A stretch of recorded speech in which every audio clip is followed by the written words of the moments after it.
Cette semaine, on travaille le bois avec François Bergeron, artisan ébéniste. Allez, venez avec moi.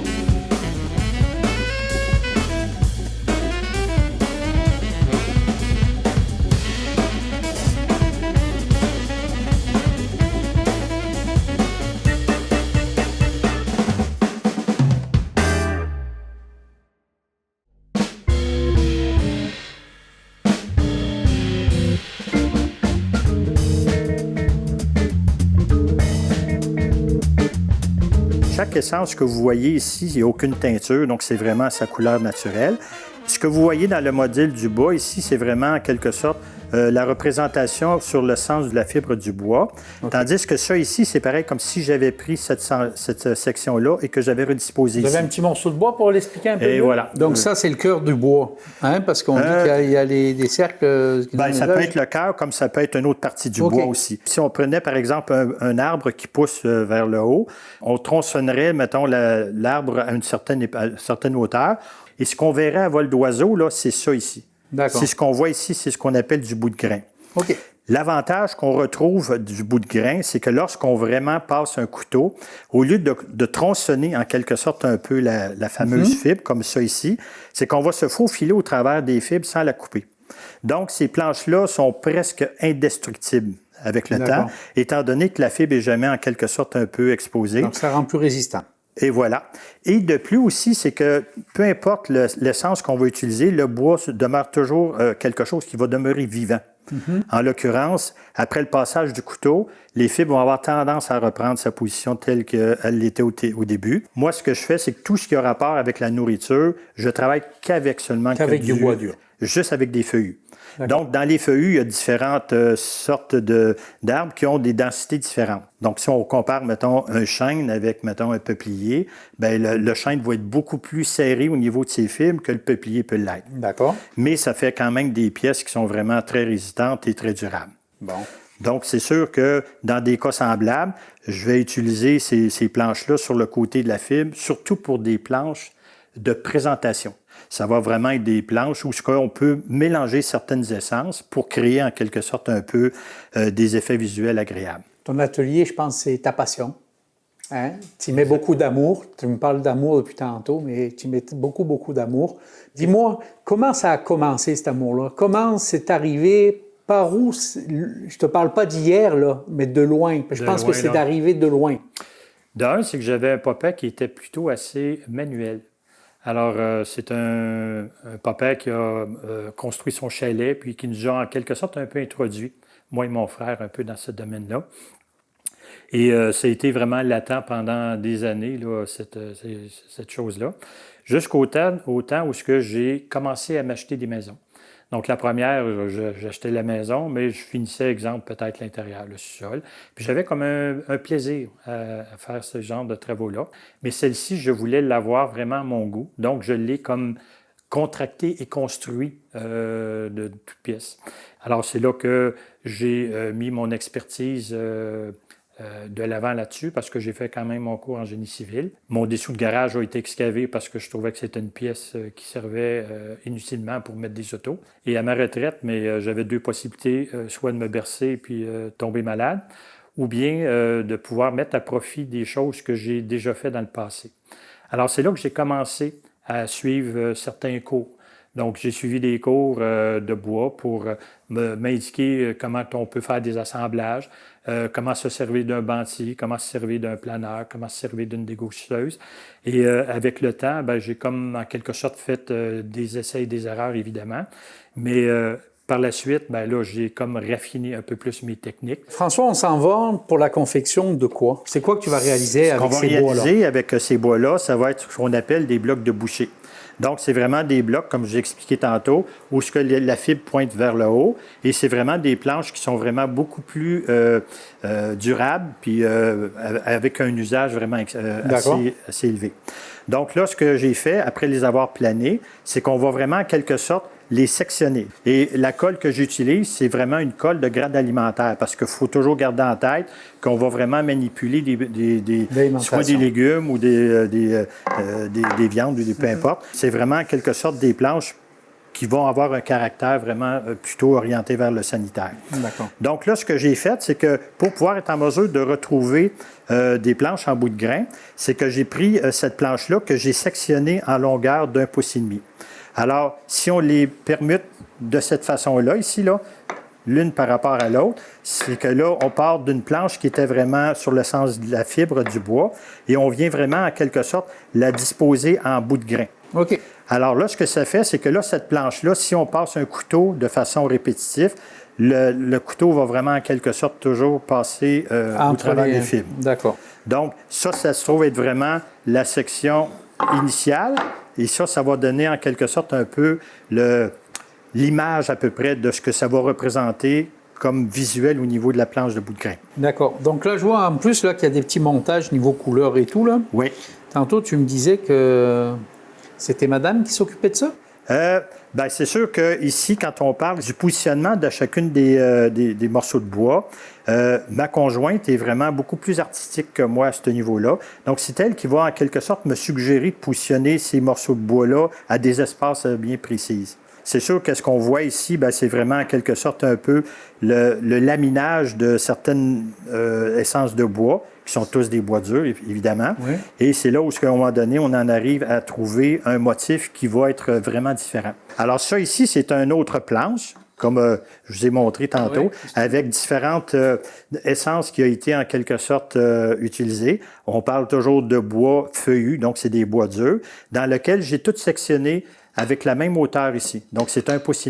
C'est encore ma conjointe qui a, en quelque sorte, m'a permis de pouvoir positionner différentes essences de bois sur le sens là, longitudinal et que moi, après ça, j'ai sablé et que j'ai, en quelque sorte, tronçonné pour aller chercher la hauteur. Je savais que derrière chaque artiste, il y avait il y a toujours une femme, ça, j'en suis convaincu. Après, là, on est rendu ici, là. Bien, ça ici, ce que j'ai fait, c'est que j'ai mélangé, autrement dit, les deux une couleurs. partie de ça avec une partie de ça. Donc là, ce que j'ai fait, c'est que j'ai tout simplement inséré, autrement dit, une partie de planche qui était comme ça au travers du reste. Donc, ça donne vraiment quelque chose des qui designs différents. J'aime à travailler l'unicité. Donc, cette planche-là que vous voyez ici, ben il n'y a pas personne d'autre qui va pouvoir être en mesure de vous la reproduire là, parce qu'elle est unique. Puis même si vous me demandiez de la reproduire intégralement, il y aurait des différences. Parce que dans les essences de bois, on a beau dire que l'érable est un bois pâle, mais c'est quand même, ça c'est de l'érable, puis ça aussi c'est de l'érable. Donc, voyez-vous un peu la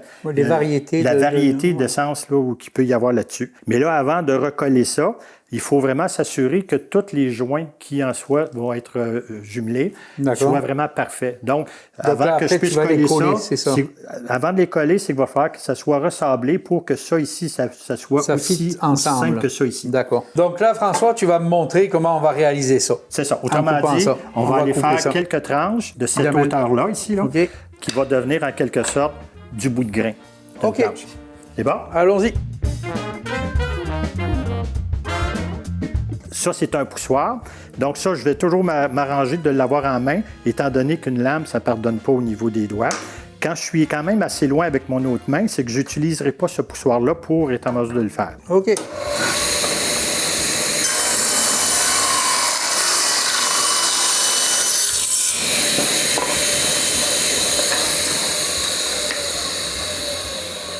Alors là, ce que j'ai fait, j'ai fait une lamelle de ça ici, et on voit vraiment que c'est la même hauteur.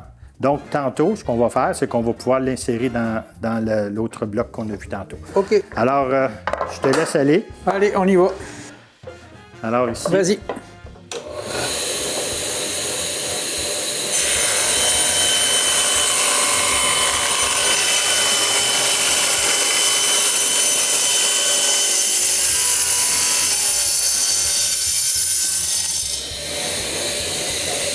Une fois là, que tu as passé ta lame, là, tu la laisses, tu fermes ton banti. Autrement dit, tu éteins. Je n'ai pas été le chercher. C'est ça. C'est très important à ce niveau-là. Et ça, ici, ce qui peut arriver, c'est sûr que si on arrive en bout de coupe puis qu'on commence un peu à jouer avec ça ici, c'est sûr que le bout qu'il va avoir ici, c'est qu'il va être vraiment là, rebuté. OK. Parce qu'il va manquer une partie de bois. Dans le cas présent, c'est parfait. Là, il n'y a pas eu de perte. Donc, j'étais un bon apprenti sur cette coupe-là. Super. Donc, je suis en train de perdre un peu ma notoriété. Non. Ça vient du professeur, hein, la valeur du professeur. Exactement. Ce que je vais te conseiller, Christophe, là, vas-y, mais pousse-les loin. OK. Pour t'empêcher, là. D'aller. OK, fais-toi pas de soucis.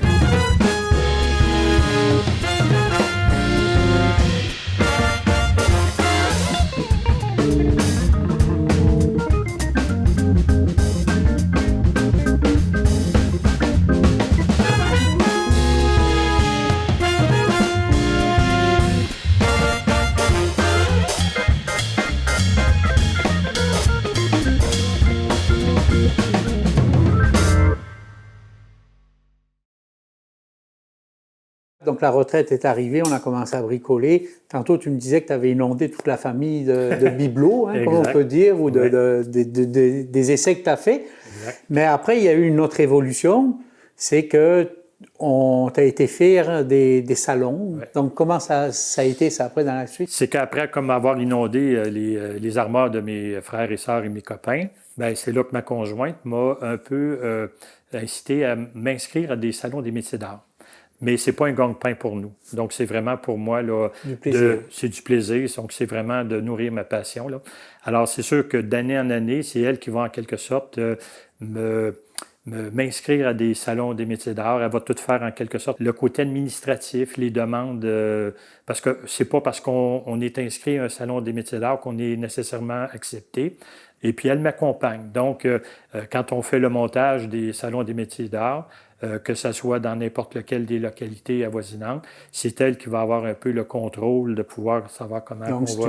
Vous partagez un peu cette passion ensemble. Exactement. Et puis là, montre-moi, donc on va faire, je suppose ça s'appelle l'assemblage, hein, le montage du... C'est ça. Là, on travaille surtout pour le côté décoratif. OK. Pour que ce soit quelque chose qui soit beau et qui soit en quelque sorte aussi durable. Alors, ce qu'on va faire, c'est qu'on va insérer une petite lamelle de ça dans une autre que j'ai déjà découpée. Je vais prendre une lamelle ici que je vais introduire entre deux. Je vais tasser celle-là ici. On va l'introduire. Donc déjà là, on voit déjà un certain côté là, esthétique là, qui va s'apparenter au produit fini. C'est sûr qu'ici, on peut finir comme ça, mais comme on part avec un foncé, celle-ci, ben, ça va faire partie des pertes et profits. Des pertes et profits. Donc, c'est sûr que ça va faire vraiment un beau bloc. Donc, ça a vraiment une dimension ici de 15 pouces par à peu près l'équivalent de 13 pouces. Donc, c'est vraiment quelque chose de beau.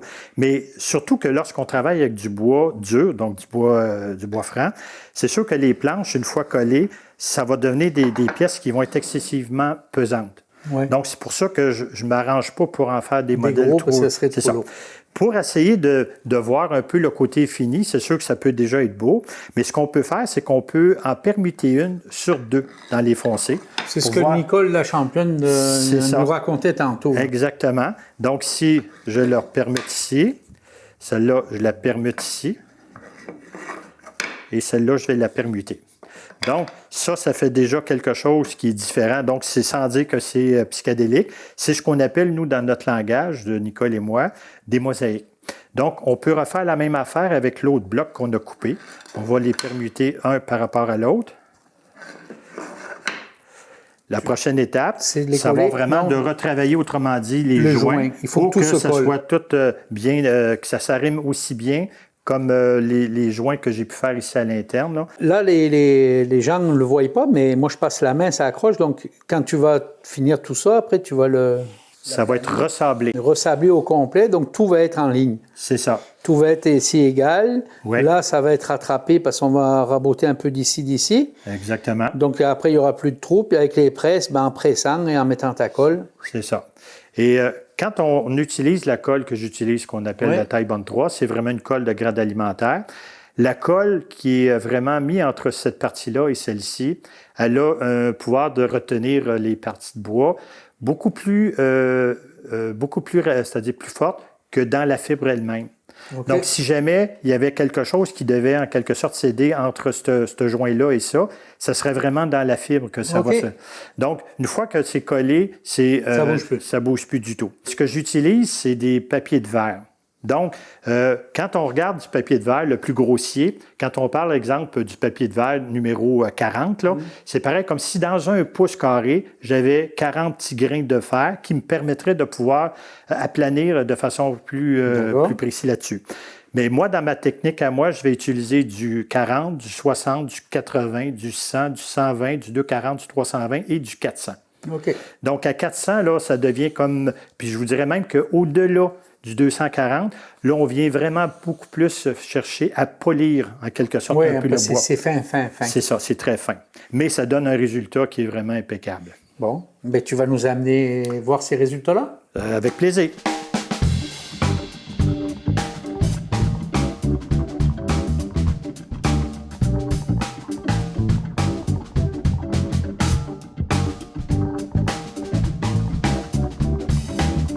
Sur toutes les étapes qu'on a fait en haut, on se trouve sur le produit fini. Exactement. Donc, le produit fini a fait qu'on a laminé, autrement dit, on a recollé chacune des morceaux de bois en les permutant l'un par rapport à l'autre. Ça donne ce qu'on appelle une mosaïque dans notre cas. Alors, une fois que ça a été collé, sablé, la prochaine étape, c'est vraiment de la protéger. Quand on va peindre ou teindre un morceau de bois qui est vraiment sur l'essence de la fibre, ici, on dirait que la fibre a, c'est-à-dire, tendance à moins faire rentrer le produit. Oui. Tandis qu'en bout de grain, on dirait qu'il y a comme une espèce de succion qui se fait au niveau de l'huile. Il absorbe beaucoup plus. Donc, dans un cas semblable, c'est que ça me demande au moins 3 couches d'huile de lin polymérisée. Donc, on ne peut pas prendre n'importe quelle huile, on ne peut pas prendre de l'huile végétale ou peu importe. Il faut que ça soit vraiment une huile, c'est-à-dire spécialisée, pour empêcher qu'elle se rancisse avec le temps. Donc, l'huile de lin, elle a été traitée donc pour la polymériser. Et ce que j'utilise, moi, dans cette huile de protection-là, il y a un cicatif, autrement dit un durcisseur, qu'on appelle la gomme de pin, qui est encore naturelle. La première couche va vraiment être aspirée le plus profondément possible d'un bord. Je vais faire exactement la même chose au côté verso. Et une deuxième couche, je vais faire un essuyage pour empêcher qu'il y ait des accumulations. Je vais attendre au moins 4-5 jours. Je vais remettre une deuxième couche de part et d'autre et je vais en remettre une troisième. Supposition que d'un fois, ça peut aller jusqu'à 6 couches, là, dépendamment de ce que je vais chercher. Donc ça donne ça. Ça, c'est une expérience là, que j'ai faite ici avec des mosaïques. On en retrouve un autre ici qui a été fait avec du noyer noir, puis les petites lignes qu'on peut voir ici un petit peu plus brunâtres, c'est du cerisier. Donc c'est de l'érable, du noyer noir, puis du cerisier. Et ce que je fais aussi, qui est vraiment peut-être un petit peu plus long à réaliser, c'est que je vais être porté à faire des blocs aussi avec des effets visuels. 3D. Donc ici, on voit du 3D. Donc c'est vraiment encore que 3 essences. Là. On va retrouver du noyer noir, toujours en bout de grain, de l'érable et puis du noyer noir. Et encore là, quand on veut vraiment pousser le produit à l'extrême, c'est qu'on peut voir soit des alvéoles, et si on la tourne puis que le cerveau peut en mesure de réagir, on peut voir toutes des touches d'ordinateur. Donc, c'est juste dans la façon comment on va tronçonner le bois. Est-ce que ça, c'est des touches à Nicole? Ça, c'est plutôt des touches à François. Ah, OK. Donc là, ici, ce qu'on voit ici, là, j'ai vraiment inscrit les 3 essences. Là. Donc, il y a le noyer noir. Mais je commence toujours par les essences les prédominantes. Là. Donc, il y a du noyer noir, il va y avoir du cerisier, puis après ça, il va y avoir de l'érable. Je lui mets toujours des petites pattes parce que je me dis que lorsqu'on les utilise puis qu'il reste encore un peu d'humidité, ben, c'est qu'il y a quand même un film d'air qui peut être en mesure de sécher là-dessus. Après ça, ben, on s'amuse. Donc ici, ça, c'est du frein torréfié qu'on voit ici. Là. Okay. Donc, si je le coupe, là, c'est de part en part. Donc, c'est sûr que c'est pas un appliqué que j'ai fait. Là. J'ai commencé par vraiment coller ces petites parties de bois-là. Oui, je vois que tu en as là, de coller là, différemment. C'est ça. Exactement. Là, j'ai trois parties de bois ici qui composent le centre. Et après ça, je m'en viens en quelque sorte vraiment agrandir. C'est un montage totalement différent. C'est un montage, mais vraiment ce qu'on appelle ici un peu le carré en mouvement.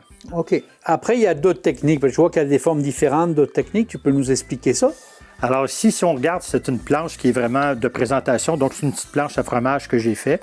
Donc, c'est vraiment triangulaire, mais courbe. C'est que ici, j'ai fait une insertion en noyer noir. Donc, elle n'est pas de part en part par rapport à ce qu'on voit. Donc, il a fallu que je fasse une insertion ronde, que je prenne un morceau de noyer noir dans lequel j'ai aligné, autrement dit, la fibre pour qu'elle soit identique à ça. Pour ce qui est ici, bien là, c'est vraiment la technique où c'est de part en part. Donc, ici, c'est vraiment du noyer noir, cerisier, érable. Et je répète ça pour être en mesure de le revoir là-dessus. Et ce que je fais ici, bien, je vous ai inscrit en quelque sorte aussi les essences que j'ai utilisées. Elle a été faite ici en mars 2019. Okay. Donc, ça prouve que le bois, une fois bien préparé, bien présenté ou bien huilé, bien, c'est que ça reste beau. Donc, ça ne travaillera pas là-dessus.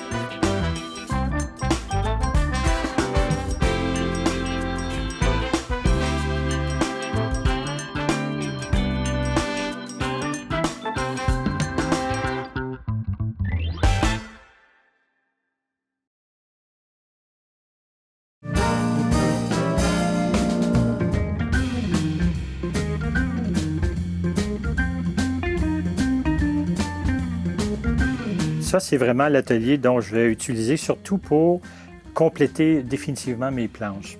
Donc, ici, elles ont tous reçu le traitement d'huile. Donc, on parle de l'huile de lin polymérisée avec le fameux cicatif. Donc, ils ont eu, eux autres, respectivement, 3 couches de part et d'autre. Donc, pour être en mesure de m'assurer qu'il n'y ait pas de ressuintement, je les laisse à peu près pendant un mois de temps là, en train de cicatriser ou encore de durcir un peu le produit qui est là ici. Chaque pièce que vous avez n'a aucune teinture. Elle est faite de noyer noir, qui est vraiment la partie qui est comme une brunâtre ici. L'érable, c'est vraiment ce qu'on appelle les 2 torsades, là, avec la poignée ici. Le zébrano, c'est vraiment le bois africain ici qu'on voit là-dessus. Et la petite ligne qu'on va voir ici, c'est de l'amarello. Donc, c'est vraiment, en quelque sorte, la couleur du bois. La couleur du bois naturel. Après, je vois que tu fais des designs sur les poignées. C'est que je m'arrange pour que chaque pièce soit unique. Donc, je vais en faire avec des poignées métalliques. Je vais en faire avec des poignées différentes. Mais c'est sûr que je m'amuse vraiment à diversifier, en quelque sorte, un peu les essences de bois pour pouvoir être en mesure de les rendre vraiment là, désirables. C'est très, très Il y a beau. beaucoup d'amour. Oui, il y a de l'amour. Beaucoup d'amour. Dans chaque pièce que je fais, c'est pareil comme si c'était pour mon usage personnel. Donc, si je vois que c'est pas à mon goût, ben on arrête ça là. J'arrête ça là ou je vais mettre ça en quelque sorte en mûrissement dans ma tête à moi. Là. Et puis, dites-moi, où c'est qu'on peut retrouver vos pièces? Est-ce qu'il y a des places où on peut retrouver vos planches et puis tout ce que vous fabriquez? Dans l'année où il y a eu la pandémie, c'est que la ville de Sainte-Thérèse nous avait suggéré de se faire un genre de page Facebook. Alors, j'ai par le fait même acquiescé un peu à la recommandation. Et puis, évidemment, bien, il y a du bouche-oreille. Il y a des gens qui m'ont vu peut-être à un salon des métiers d'art. Ils ont pris une petite carte d'affaires que j'ai pu leur donner. Et puis, ils me sont revenus en me redemandant peut-être des pièces spécifiques. Ces endroits-là où c'est du présentiel, pour moi, c'est vraiment dans un contexte d'expliquer qu'est-ce que je fais. C'est pas de faire de la vente sous pression. Que je vende ou que je ne vende pas, ça n'a aucune signification importante pour moi. C'est de leur expliquer comment je les ai faits. Puis si je peux les aider à pouvoir en faire eux-mêmes, bien, je vais le faire avec plaisir. Ça, c'est une gauge à dégrossir. Ça, nous, on s'en sert quand on désosse les jambons. Et puis qu'on ne veut pas les ouvrir pour suivre l'os dedans. Tu fais longer l'os dedans, d'un côté et de l'autre, puis après tu retires ton os, puis t'as pas le jambon est intact, il n'est pas ouvert. Dis-moi, François, pour réaliser ça, là, oui. Tu démarres avec ça?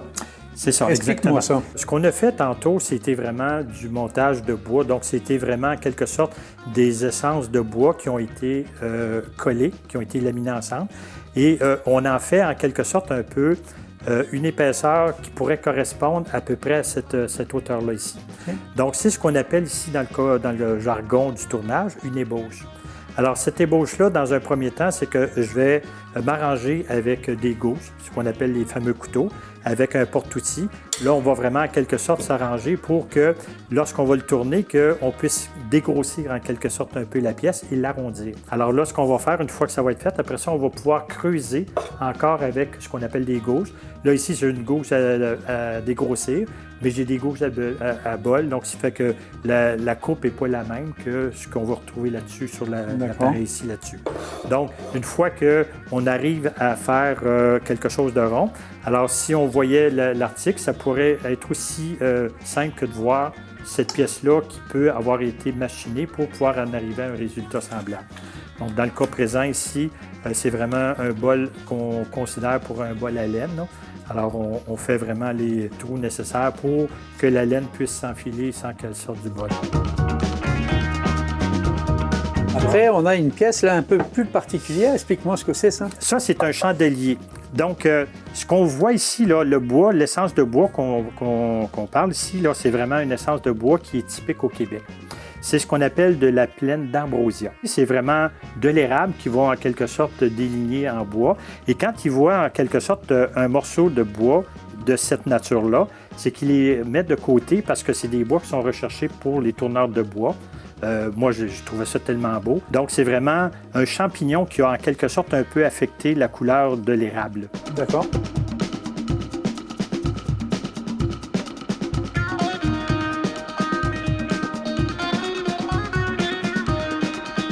Alors, ce que j'ai voulu faire, c'est vraiment faire quelque chose qui était unique, là.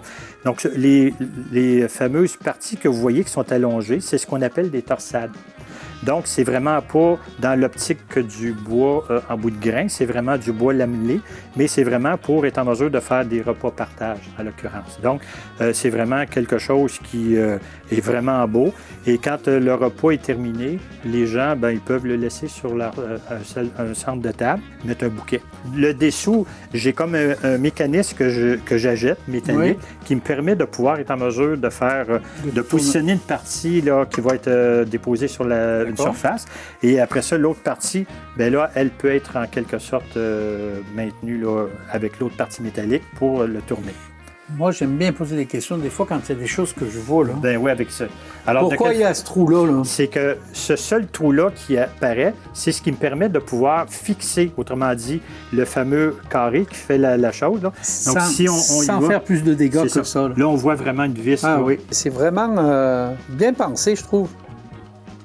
Tu vois, on rejoint tous les vis, c'est caché, puis c'est bien posé. C'est ça. Donc, il y a 8 vis qui soutiennent le mécanisme.